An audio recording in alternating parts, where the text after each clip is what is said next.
Yep, there we go. Okay. All right. Great. Hi, everybody. We're back. Apologies if you watched the video before this, although they'll probably be uploaded about the same time anyways. Yeah, there may or may not have been problems with sound in the previous video, and if there is, you will probably go back and redo that. So what we got to was bringing Calum in, which is what we're going to do now. So you've got MP, Clare, hi, and we're bringing in Calum for this video. Calum is a new UK Song of Ice and Fire YouTuber. Please go and support his channel because he's done some really great theories and asking questions about the world that we're in at the moment and what we're discussing. So please go over and check out Calum's channel. Calum, do you want to say hello? Yeah, so as Claire said, I'm a new Song of Ice and Fire YouTuber, and MP and Claire have been kind enough to invite me onto their channel to do this video. So I'm looking forward to talk about Game of Thrones. Fantastic. Thanks, Calum. Where are you from, Calum? Obviously, I'm getting Britain, which I know. But Yes. whereabout? I'm from Northern England, currently residing in Kent. So yeah. Yeah. Places I know no idea where they are. So I always thought with your accent, Calum, that Davos sounded like a Geordie, but he's not. He's an Irish actor. I think that's just his English accent leans towards Geordie. Yeah, I think he gets the Northern accent when he tries to do a normal English accent because of the Irish. So yes. Yeah. So I'm going to do a very quick run through of the episode. If you did manage to listen to our previous video, we talked about looking at this episode in two ways. One, as the progression of the story, and yes, the pacing is different, and on the surface it seems like quite a boring episode with things being slowed down, and it feels like a bit of a filler episode. And then what we were talking about was you get to Varys's scene, and suddenly, if you pay attention to the dialogue from here on in, it explores those questions and options that we talked about in our video about R plus L equals J. So yes, we all knew that this was going to be the Tower of Joy episode. We did get a Tower of Joy scene. But in a way, if you think about it, outside of that particular scene, the entire episode is like a metaphor for Jon's lineage and Jon's parentage theories and options and discussions. So you get, for example, Varys talking about you have a perspective, I have a perspective. We need to, if we can keep each other happy, and we can have and there's a third option, and Tyrion talking about, what do we do? What do we do while we sit here and wait? Yeah, what do we do? What do we talk about? And it's like we talk about these theories, and we talk particularly about this theory. And I think that if you go through the scenes, and again, we talk about in our previous video. There's a lot of dialogue. Fingers crossed actually work. If not, we will do it again. But the dialogue pertains particularly to Jon's parentage theories. So we went through each of the scenes, and we begin the episode at the wall, and we end the episode at the wall.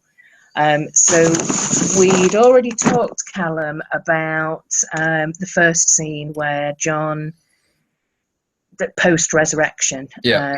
And I know that you've got some things that you wanted to say about Jon and Ghost. Do you want to? Yeah, with regards to Jon and Ghost, there was one thing. Obviously, it wasn't necessarily a halt. It wasn't like a dead end to the theory, but it was sort of put that theory on hold. Obviously, when Jon is asked about what he saw when he was dead by Melisandre, he did say that he saw nothing. One might argue that if he was inside Ghost and was walking inside Ghost, then would have been the time to sort of say it. However, I do sort of also understand the idea that he may want to withhold that information for various reasons, one of which being he doesn't actually understand it himself, so therefore why would he say it? So that's why I've sort of put the idea on hold rather than fully removed it from my conscious. Yeah. Excellent. Yeah. Very good. Yeah. What I got, which again we said in our previous video, was Jon Snow actually does know nothing now. He's lived it. He's been there. So Ygritte's statement is true. He does know what nothingness is. That it was just, I like a that. little bit of comedy. It was just strictly funny, but it's there. And I think most of the things that they say in this episode in particular have very many different connotations depending on how you decide to look at them. Yeah, one thing I always like to say is that in Game of Thrones, especially in the books, nothing is written or said without reason. So yeah. Well, funny you should say that, because speaking about that, nothing is said without reason. And what we were talking about previously is, if you pay attention to the dialogue sometimes, it does make you wonder, are the writers trying to tell us something? Are there some throws out to book readers here that maybe we're dismissing because we're getting caught up with the detail of things like, why wasn't there an election at the end of the episode? That was ridiculous that Ed just suddenly was kind of, given command of Castle Black. That's outrageous. You can get caught up in those kind of details as a book reader, but also we think there may be something that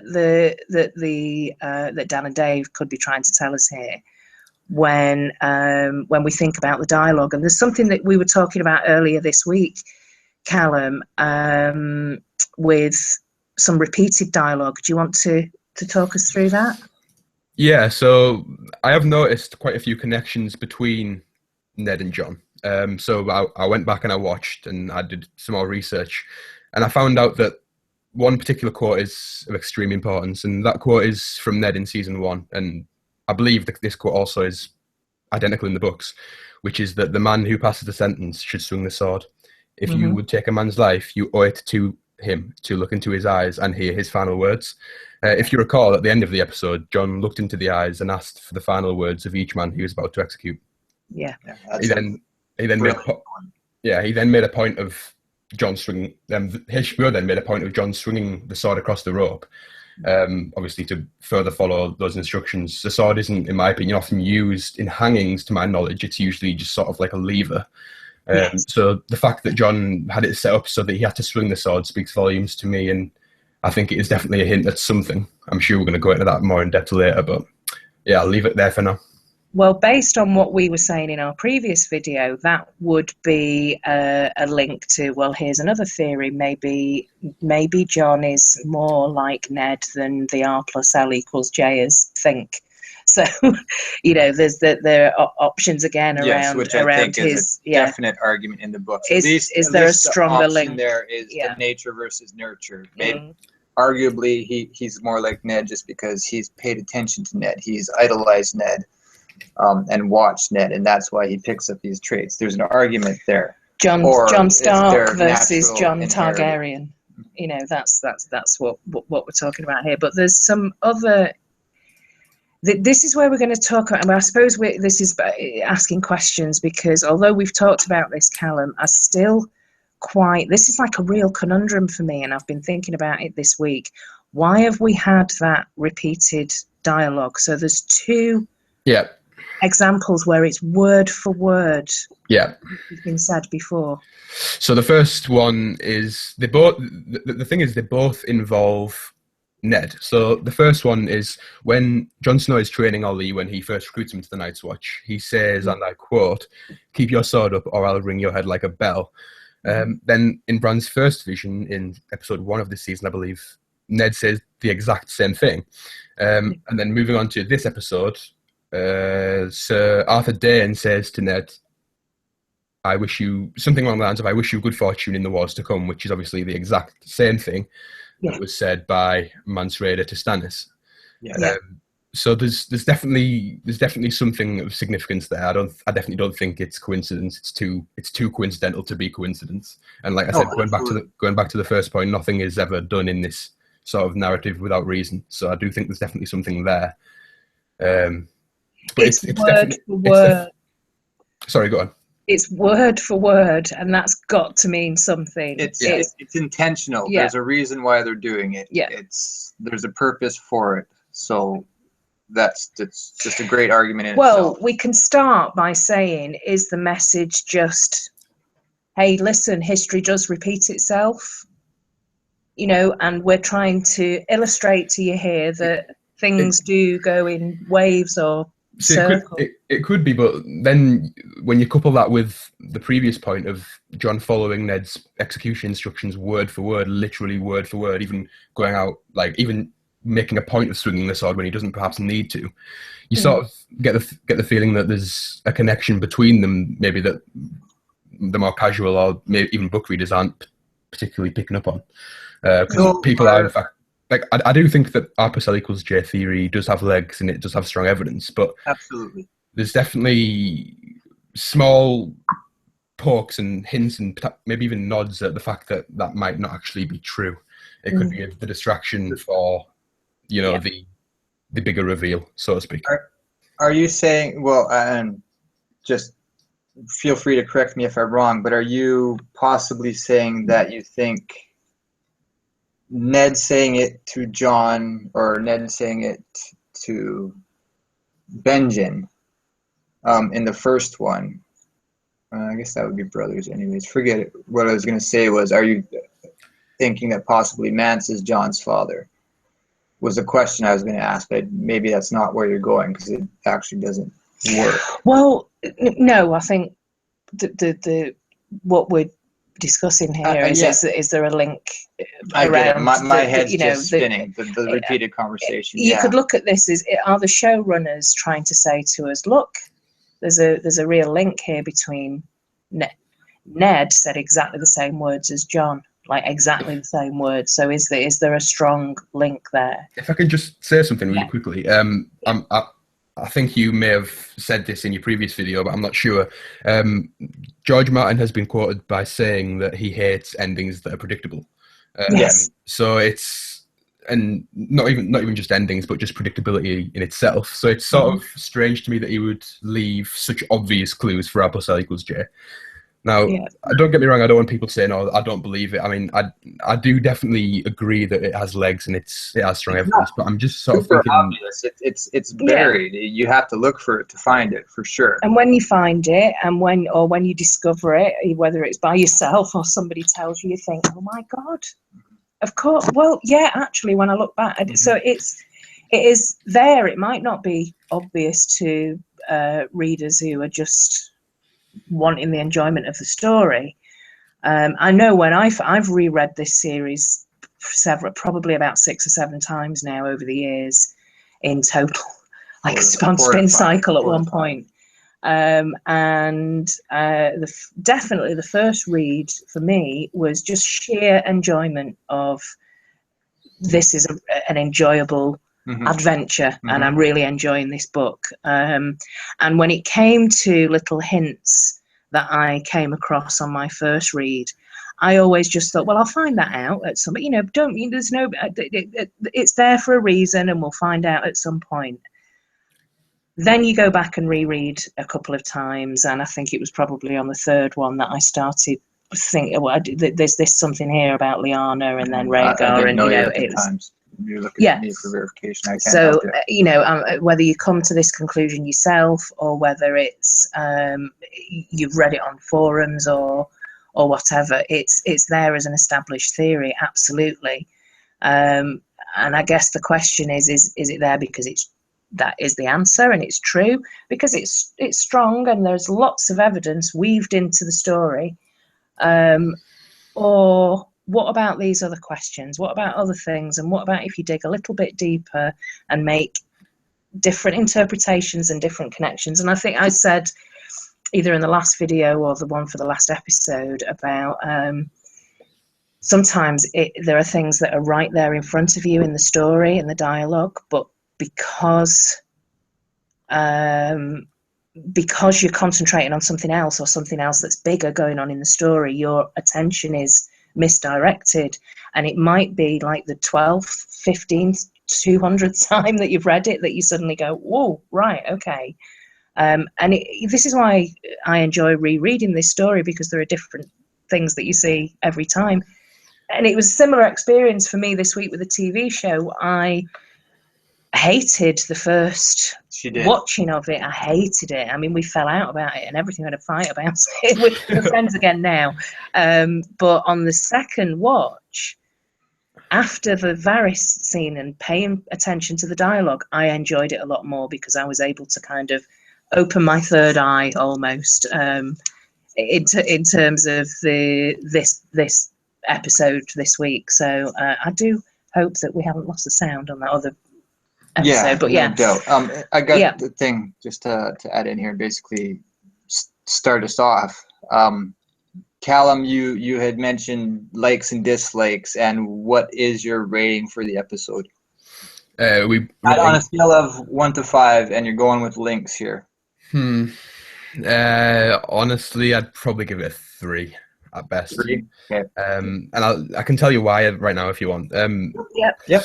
Although I do agree with you after some thought that the way HBO used the Tower of Joy scene that everyone was expecting as a distraction of sorts, whereas the actual clues lie further beneath the surface, was genius if it was intended. But unfortunately for me, if I had to describe the show in one word, that word would be predictable. The scenes were predictable. Most people knew exactly what was going to happen in each location. Nothing rocked the boat, so to speak. Not only were the scenes predictable, but also the personality traits followed that pattern of predictability. Unfortunately, we all knew the High Sparrow would easily manipulate Tom, and I was personally hoping for a shred of power from a king whose mother was forced down the King's Road naked for atonement. Yeah. If you think back to when a piece of entertainment media really blows you away, or really blew you away, getting into the Red Wedding territory now, I'm willing to bet that a high percentage of people were impressed and blown away with their specific scene, or book, or chapter, or whatever, because it had an element of unpredictability and shock factor. Now, this episode didn't necessarily have that, and I felt as though when I was watching the show, I could sort of foresee what was going to happen as soon as I saw the opening shots of the scene. The scenes themselves were narrated and acted to a good standard, especially the Tower of Joy scene. But yeah, the episode was predictably entertaining, if I can use those words in conjunction.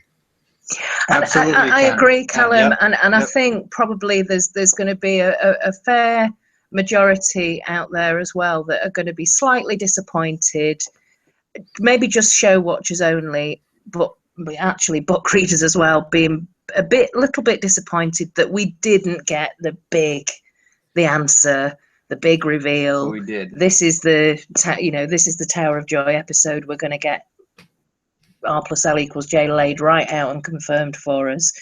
We got a different way of looking at it and a different interpretation of it that encompasses different alternatives. So I'm really happy with it. Throughout the episode, all over the place, you have various options for every argument pretty much put forth. There's different ways of looking at it, and they explain that to you when you're not worried about what they're just giving to us for entertainment value. When you dig underneath, even sub level underneath, you get. And I'm not trying to sound like a genius or anything like that. This is just something that she pointed out, and once we got onto it, holy fuck, it was awesome. But I think what we were saying before was there's a surface story, which is the progression of the story, and King's Landing was a bit boring. The High Sparrow was like, we could have predicted this is what's going to happen in King's Landing. If you did a really slow filler type of episode,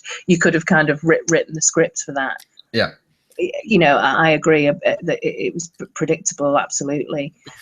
Before I move on to my positives, I have one more point to make, if I may, on negatives.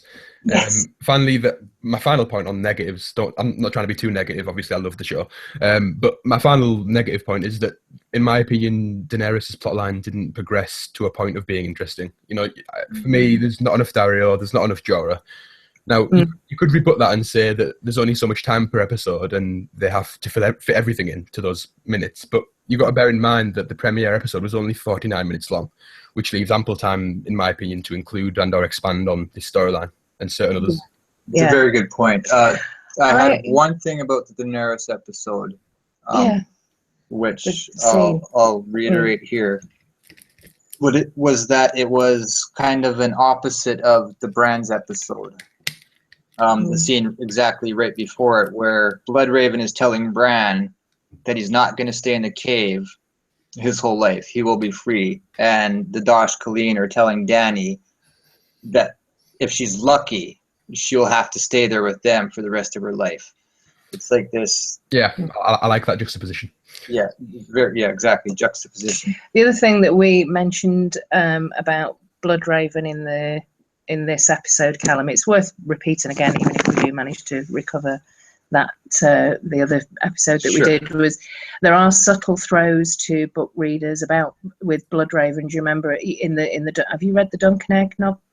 I haven't, unfortunately. I will read it soon. Well, I think you would have heard of this quote anyway, but it's a very familiar saying in those novellas, and people ask themselves how many eyes does Bloodraven have, and the answer is 1,000 eyes and one.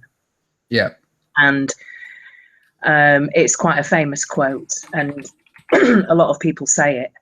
And in the episode, Bran talks about hearing the story of he's watching it, but he's talking about, well, I've heard this story from Father 1,000 times. Yeah.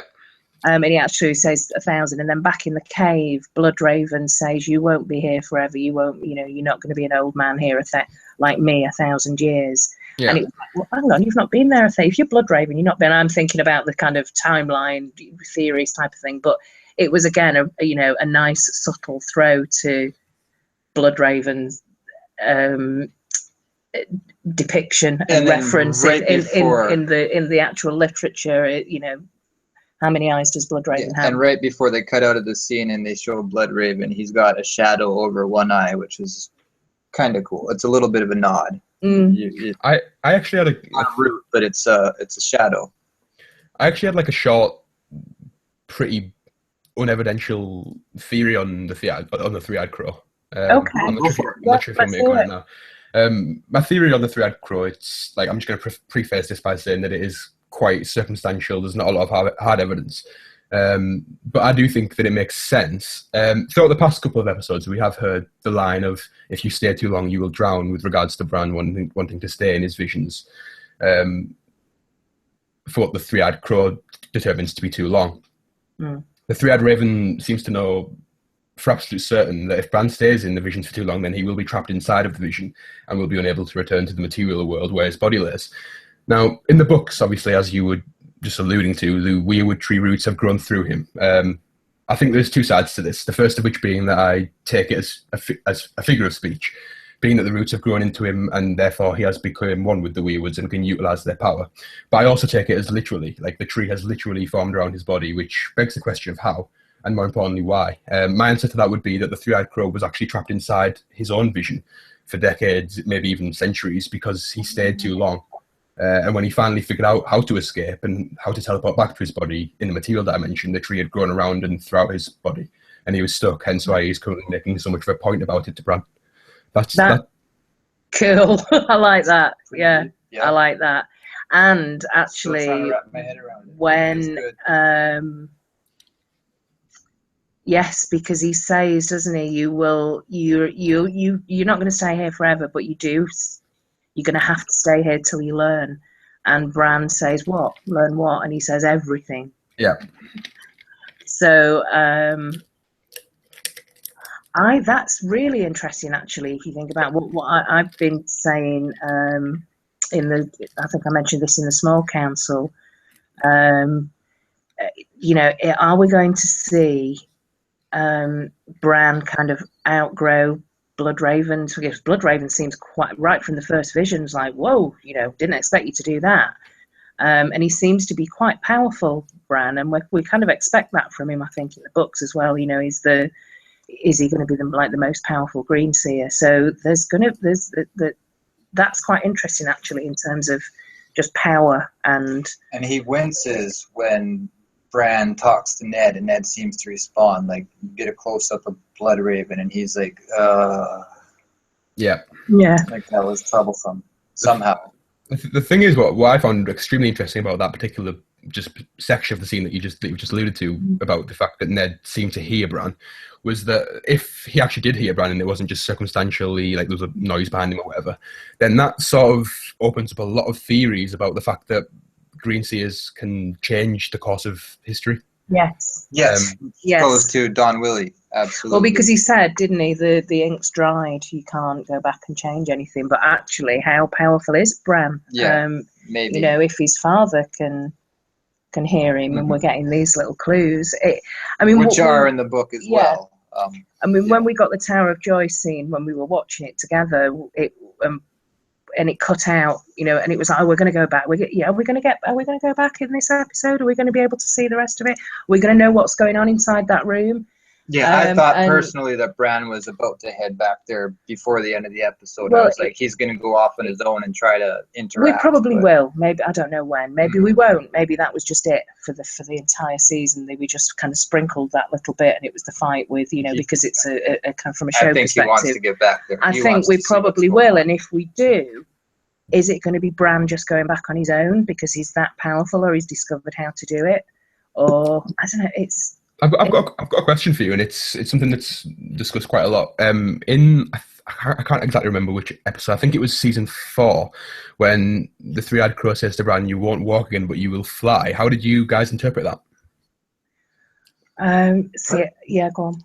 Personally, my first read of it was as a raven, as a crow. He will become a three-eyed crow. I never went to dragons or anything like that until far later is when I started considering that. I was all about ravens and stuff. See, I don't know whether, because I'm sure I read somewhere recently somebody saying that George had confirmed that there will be. I think it might have been in the Iron Underneath video, and she said that George had confirmed recently that there will be 3 dragon riders, and one of them will be non-Targaryen. That could be Tyrion. Possibly, but also that just made me think, because I was never really convinced that anyone was going to be flying any dragons, and that the 3 heads of the dragon didn't necessarily mean dragon riders. It meant something. I don't think symbolically it does. I don't kind think of it different. Does, as a metaphor for something else. One point that I had was that there's no actual evidence that Targaryens have any more power with dragons than any other family, is there? Like, just because the Targaryens were the first to utilize the dragons, it doesn't necessarily mean that they are the only people who can utilize the dragons. Obviously, people in Westeros seem to believe that the Targaryens are the only people who can do that, primarily because it's sort of confirmation bias. That's what they've seen, so therefore that's what they believe. Yeah. But there's no evidence to suggest that if Tyrion gets a bond, or anyone else gets a bond with the dragon, then they can't also ride it. So correct. Yeah, I absolutely agree. I think back to your question of what do we think Bloodraven meant when he said you won't walk but you will fly. I just think that means you will be able to see everything through the weirwood network, through the eyes of the birds and the ravens, and being able to kind of skin change / walk into So I mean, fly is either a bird or a dragon, isn't it? That's kind of the way I'm looking at it. Yeah. What I was gonna say. I forgot it now. Go ahead. Sorry. So let me have a look. Is there anything else that we want to mention, Calum? In terms of the points that you wanted to make? 3 heads of the dragon. I agree with what you were saying. I don't think it's that it means 3 dragon riders. I don't think that was ever the case. 3 heads of the dragon is something completely different than it just needs to be 3 people riding on dragon. I think we're going to get 3 people riding on dragons. Okay. If you're going to have dragons flying around, why wouldn't you put people on all of them? But I do not think that's what that means. That's all I wanted to add to that. Go ahead. There was one more point that I had written down. That was the in what I deem as the removal of a Shower Dane as a potential for Jon Snow's mother. So do you want me to explain I know MP disagrees with me on this, but do you want me to explain my sort of reasons behind it? Yes, No, please. absolutely, and I'm not saying I disagree with you. I just have a different argument about the sword Dawn. Yeah. What you're saying, I think what you're about to say is probably quite accurate. Yeah, so first off, I want to just explain that the way I look at the TV show and the books, if I may. So, a lot of people complain and say that the books are better than the show and so on and so forth, and obviously that is correct. The books are so much better than the TV show, it's almost incomparable. But I look at them as separate readings of the same history. So, I think of George R. R. Martin and HBO as two historians relaying the history of Westeros as they see it. And therefore, something that occurs in the show or a theory that is fulfilled in the show doesn't necessarily mean that it's going to be reflected in the books and vice versa. Yeah. But anyway, the other theory for Jon's parentage is that Sharadane and Ned had sex and Jon was the product. In the novels, Ned rides to Starfall in Dawn to return the Great Sword. To return the Great Sword called Dawn back to their family home. The fact that in the show, Sir Arthur Dayne wasn't using Dawn, both swords had the exact same aesthetic, and Dawn was described as unlike any other sword. And it wouldn't make sense for Arthur to dual wield using a great sword. So I believe that, in my opinion, we can rule out Dawn's existence in the show as far as it was portrayed in the books. And therefore, Ned in the show has no motive to travel to Dawn and meet Ashara in the first place, thus ruling out Ashara for a potential. I think it's already been reported that we're not going to. There are certain locations that we're not going to be visiting, and I'm fairly certain that Starfall is one of them. So yeah. I agree with your thinking there. Ashara Dane, she might not have an appearance in the show. I don't think she needs to, given my own personal theories about it. But I will argue against, first of all, the great sword Dawn. Reference to that could just be meaning it was a great sword. It doesn't have to be a great sword. Like ice is. The size of it, you mean? Ice is when we see it and we actually get the description of ice. The description of Dawn is not you don't get really the size of it as a great sword. It's just called a great sword, but it doesn't say legendary. Yeah. It doesn't get into the detail about the size of it, whereas ice you get into detail about the size of it. Yes, as legendary. The two swords that he's wielding throws me back to the Two Swords episode where ice was split, and I have my own little crackpot theory where Dawn perhaps has been forged into Dawn, the great sword Dawn, Lightbringer, has been forged into ice, either to keep it hidden or just, that would probably be the only reason. You think Dawn, the sword of the morning sword, Dawn, is Lightbringer? Yes, but not there. It's not Dawn anymore. It's over there with ice. It's forged into ice, which is why ice is described as being a great sword, which is larger than any man needs to have. Ned doesn't have. Why would you have a Valyrian steel great sword? You can't wield it in battle. You can't unless you're huge, unless you're, say, the Mountain or like Hodor if Hodor's fighting, which possibly is another theory for anybody.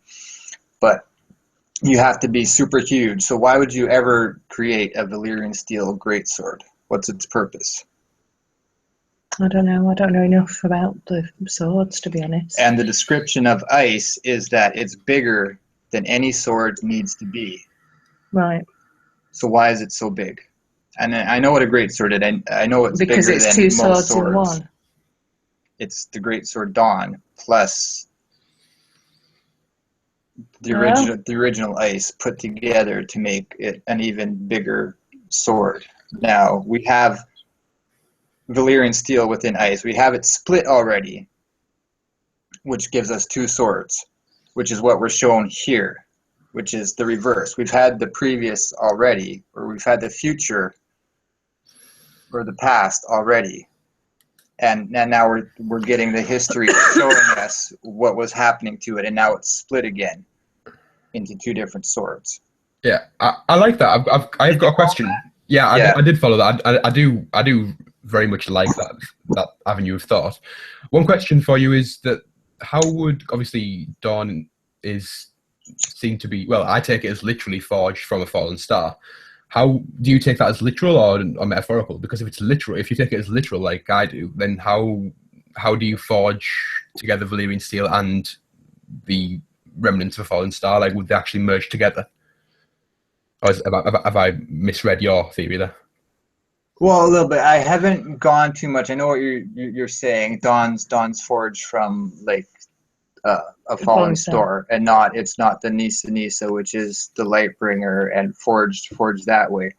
But there is, who knows how that can be translated. Dawn's just apparently this special sword, and there are theories about it being Lightbringer. With regards to this theory, I'm accepting those theories, which aren't my theories. I'm just accepting those theories that Dawn is Lightbringer. So yeah, maybe metaphorical, a fallen star is plunging it through Nissa, and somebody that was supposed to be great has to die, and it's a fallen star that way. Oh, well, no, if you take it literally, then it's some kind of like meteor or something. Yes. I mean, we've got the comet as well, and there's all kinds of freaky kind of cosmological sort of stuff going on. So I'm applying it for this instance into the Lightbringer theory of, everything that was done to forge Lightbringer. Okay. I'm lost. Did I answer your question? I don't think I did. I'm getting crickets from everybody. I know. I definitely see that from the way that you're portraying it. It's definitely an interesting theory. Yeah. I got completely lost because I don't know enough about the swords. I know that the thing that jumps out at me is the two swords. He's wielding two swords, and which isn't supposed to be the case, right? He's supposed to have the great sword Dawn. Yeah, I get it. Yeah, in the books. Now we're going into show here, so here we have an episode called Two Swords. An episode called Two Swords, where ice is divided. And now we have two swords. And we do, Claire pointed out, and I think TeeBaby also told me, that it looks like Dawn's in there. You have a sword with the sun on it. Now, I don't know if they're both the same pattern on each sword. Yeah, but it doesn't, I don't think he had. I don't think he had it with him. Yeah. Just the two swords. It's the two swords. Why do the two swords? What was the point of that in general? It has to mean something, right? It has to mean something. So why the two swords? Why did they do that to us? Yeah. Yeah, it could be a number of things. But going back to what you were saying about Ashara Dane, I agree. I think that's we can rule her out as being in the the TV I agree with show. that. Yeah. I do agree definitely. With that. And I think I'm still looking for a definitive answer on why are we having this repeated dialogue. So if anyone, join the discussion, join the conversation, as Tyrion says. Let us know what you think, because that's I think that's definitely a catch. I think they've done that deliberately, and it's word for word, and there's definitely a connection there. There could be a number of things. It could be actually, you could go as crackpot as and tinfoil as. Is that the same person saying those words? Is somebody kind of warging them at that point and saying that those, is there some sort of, is Bloodraven speaking those words? How far does this green seer power actually go? So you think that the three-eyed crow is manipulating the visions to sort of, interesting. I didn't think of it like that, actually. It could be it could be a number of things. It could be that throughout history, that Bloodraven sees everything. He's got 1,000 eyes and one, so he sees absolutely everything. He's trying to teach Bran something here, and he's not. Bran's going to leave the cave at some point, but after he's learned everything, and maybe everything is that actually there's this thing about you can only go, like you said, Calum, it's you can spend some time, it's lovely under the sea, and you go back and you see these wonderful visions of your history and your father's history, and how amazing would it be for any of us to be able to do that? You'd want to stay there, you'd want to know what happens next, but he's being pulled back constantly into the cave, and there's something there about how far can you go? Did Ned hear anything? Can you manipulate? Can you speak through somebody It's to say actually- certain words? It's funny that you should say that about the manipulation, because like I'm not sure if you remember, but just really quickly, I did a video about how I think that the Night King will manipulate Bran's visions to sort of coerce him into bringing down the wall. Obviously, it's sort of crackpot, but I do think the wall needs to come down in some way. I do think Bran will play a part in that. It would be interesting to see if, you know, one of the things that I thought could be possible, now that you said the manipulation, is that the Night King could also be manipulating the visions, so that Bran actually cognitively chooses to bring down the wall rather than is forced to. Yeah, could be. Okay. I'm just trying to think back if that's something that James has ever said or not in regards to his Night King thinking. Well, there's, I think there's. But I haven't put much thought into the Night King, so I don't know. There's going to be some battle of wills, I think. At some what I point. found interesting there is my head, while you guys were talking, went to the repeated Brans through history. So what if Bloodraven and Bran are this interchanging cycle of this, again, just crackpot as all hell, but Bran won't stay there forever, but he has to learn everything again, and maybe then it's his turn to suck in Bloodraven, and Bloodraven goes through this. I know I'm making absolutely no sense, but I'm just thinking about all the Brans through history. If Bloodraven can manipulate people's thoughts and make them say certain things, which I think is what you guys are talking about, which is why I'm sitting here. Why not just name a kid Brand, and you just keep having the same person throughout history, and you always have these Brandon Starks that are doing these great things throughout history. Brandon the Builder, Brandon the Burner, Brandon the this, Brandon and that. You don't get that with any of the other Starks, just Brandon. It's interesting. Ooh. Yeah, my brain's going all over the place now with maybe the... And Don Willi has the theory about Brandon as a time traveler. But maybe the learning everything, and the main part of learning everything is being able to come back and know it. So do what you need to do, whether it's witness something, whether it's try to speak to somebody, whether it's try to manipulate certain situations, but know when to come back. Otherwise, you're going to be stuck. If we think about Calum's theory, you're going to be stuck in a tree where you finally get back and oh shit, I'm enmeshed now inside the tree, and I don't think that will happen to Bran either in the TV show or in the books. You know. Well, I think we're at the sort of the end of the histories right now. Well, no, it is going to repeat itself, unfortunately. I think, but. Interesting thoughts. Well, yeah. Is there anything else that you want to say, Calum, before we wrap up? Well, I could quickly list my positives of the episode, because I feel like I've been a bit negative. Sure. No, absolutely.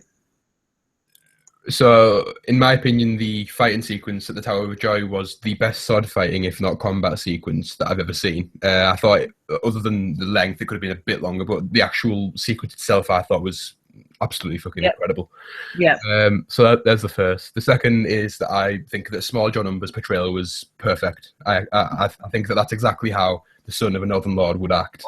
Yes. Yeah. Small John was. We talked about him being very defiant and you know not kneeling and I didn't even know his name. I didn't even realize it was Small John. That guy was the best. Yeah. And it was actually to me was that. Yeah. It was actually Small John who said, I'm just going back to what was he's clearly loyal to the Starks, contempt for Ramsay, but he said, just going on what we were talking about earlier about interpreting this particular episode differently as a whole metaphor for Jon's parentage, and theories that we all have, whether it's R plus L equals J or not. And when he said, I like fighting wildlings, I've been doing it all my life, but there's too many to beat back alone. It does, and then he said, you know, we need to help each other. So obviously in the story, he's saying, okay, I'm a Northern Lord. We're based further up in the north. We need to compromise and we need to work together. But I'm not going to kneel. Fuck that. I'm not bending the knee.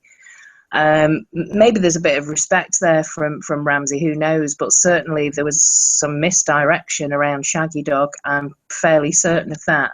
But I thought that was quite interesting, just that particular quote when he said, I've been fighting wildlings all my life. There's too many to beat back alone. To me, that was a metaphor for, we've had this theory all our lives. It's really difficult sometimes to lay out an alternative and to beat that back alone. The R plus L equals J. Just a heads up, we have sound on our earlier video. Oh, so great! It's all good. Good, yay! As long as people can hear us. I haven't checked that out yet, but I can hear us. Okay. Just don't know how loud and clear we're coming through. But right. That was a metaphor, by the way. So if we wanted to wrap up, I'd just like to say one last positive. Like to end on a positive. Yeah, what you gotta say. Yeah. As much flack as Dan and Dave and HBO get for sort of butchering certain character arcs and that sort of thing, I do believe that Sir Alistair Thorne's last line of dialogue was absolutely perfect. Yes. I mean, he couldn't have said anything more fitting to his character, in my opinion. Yeah. Like, it was spot on in that last little. Yeah, and he summed it up with, I fought, I lost, now I rest, and it's like. And again, fair enough, mate. If you apply this to the theory game and apply this to putting through your theories, these are haunting words. Yes. What he says, I fought, I tried my best. I put forth this theory. I supported this theory. I belong to this theory's cause. Whatever. I lost. Now I'm going to leave it. Now I'm going to Callum, I know you don't really know what exactly we're talking about, and hopefully you'll watch the video that we have. There is sound. But the haunting words, they scare the shit out of me. If you go back and rewatch this episode with that in mind, is this a metaphor for Jon's parentage? And you listen to the dialogue, you'll be fascinated. And I think it goes throughout the entire episode. We didn't catch it till later on, but I think it plays in pretty much every scene throughout the whole thing. But anyway, Callum, thank you very much for joining us. Tell us where we can find you. Yeah, the pleasure was mine, but if anyone wants to find me, they can find me at youtube.com/Calum ACCA. I'm assuming it'll be in the description. So yeah, absolutely. Just quick. Yeah, you bet. Have you got any other social media links? Are you on Twitter or? Not at the moment. Not at the moment. I will be making one though. Okay, cool. Excellent. Well, we will see you. We'll see you around, Colum, in the comments. And please leave any questions or comments for any of us. This is kind of, if the sound's working on the other one, that's really cheered me up. So this would be part 2 to the previous review episode that we did together. We did a bit more in depth and explain stuff. Callum, I hope you watch, and I hope everybody watching us tunes into Callum's channel and listens to what he has to say. He's got some great stuff, and it's awesome. That's it for now. Thanks very much, Callum, and we'll see everybody soon. Thank you. Absolutely. Bye. Bye-bye.